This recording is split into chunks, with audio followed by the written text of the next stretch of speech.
This is 70mm film, and this is IMAX film. You've probably seen movies like Oppenheimer, which were released in both of these formats. But what's the actual difference between them? And is one really better than the other? My name's Callum, and I'm a filmmaker who makes content about film technology and history. So if you want to learn more about the tools and formats behind the movies you love, consider subscribing.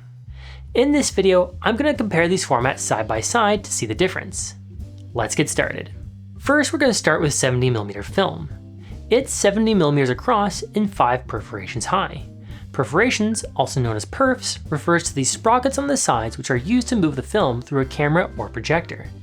It also has an aspect ratio of 2.2 by 1, meaning that the width of the picture is 2.2 times the height. This format is for distribution only. Movies are shot on 65mm and then printed on 70mm for projection. The extra space was historically used to print the sound, but once theaters began using digital audio, they were replaced by a single timecode track. This film size has been around for almost as long as the history of cinema. However, it wasn't until the 1950s that it started to be used seriously as an option. This was because theaters were looking for ways to keep people going to the cinema instead of staying at home in front of their TVs. 70mm offered a high quality, widescreen image that was superior to the standard 35mm film used at the time. The idea was to create screens that were wider and project wider images onto them, which would create a grander cinematic experience. Several techniques were used to create the widescreen images with 35mm, but none of them compared to the quality that 70mm produced.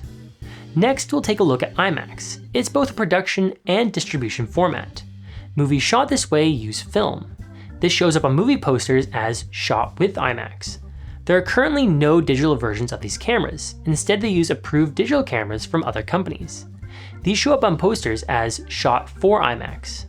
When it comes to the theatrical experience, there are several different types of distribution. Let's start with IMAX film. Here is what it looks like. It's shot in 70mm, except instead of shooting vertically, it's filmed horizontally. So the height of the film is 70mm, and the width of the image is 15 perforations across. It has an aspect ratio of 1.43 by 1, and just like standard 70mm, the image is shot on 65mm and then printed on 70mm for projection. Digital IMAX is different. There are several types.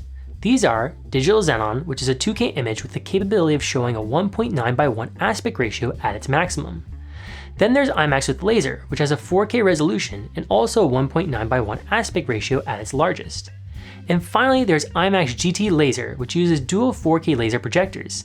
These are capable of showing the same tall 1.43 by 1 image as IMAX film. So now that we know all of this, let's see how IMAX compares to 70mm. As you can tell, the IMAX image is much larger. In fact, it's 3 times the size of this one. This creates a brighter and cleaner picture when projected in a theater. IMAX film is also shown on tall, massive screens, while 70mm uses screens that are smaller. This means that this produces a higher quality, larger image than this one. It's like comparing a 3-star Michelin restaurant to a home-cooked meal. The latter is great, but the first is incredible. But how does 70mm film compare to digital IMAX? Well, that's difficult to answer. This is because they're 2 completely different formats. Digital has a resolution, but film, since it's analog, doesn't. Often people, including myself, will talk about film's theoretical resolution. The problem with this is that there are so many different numbers that get thrown around that it's hard to know for sure.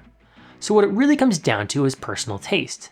Some people like the organic, natural feel of film, while others prefer the crisp, clean image of digital. Another factor to consider in all of this is screen size. While 70mm may not use screens as large as IMAX film, they still tend to use screens that are larger than normal.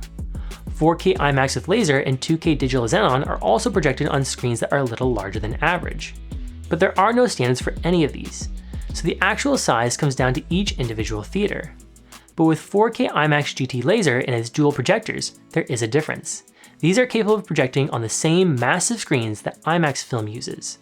So when it comes to screen size, this version beats 70mm, whereas Digital Xenon and single laser can be roughly equal to 70mm depending on the theater you go to. So while both formats offer unique cinematic experiences, IMAX film is still considered by many to be the gold standard. However, both of them bring something special to the screen that you can't get at home. So if you ever have the opportunity to view either of them, do it. If you enjoyed this video, you might be interested in checking out this one here where I compare IMAX to VistaVision, a film format that's making a bit of a comeback these days. Thanks for watching.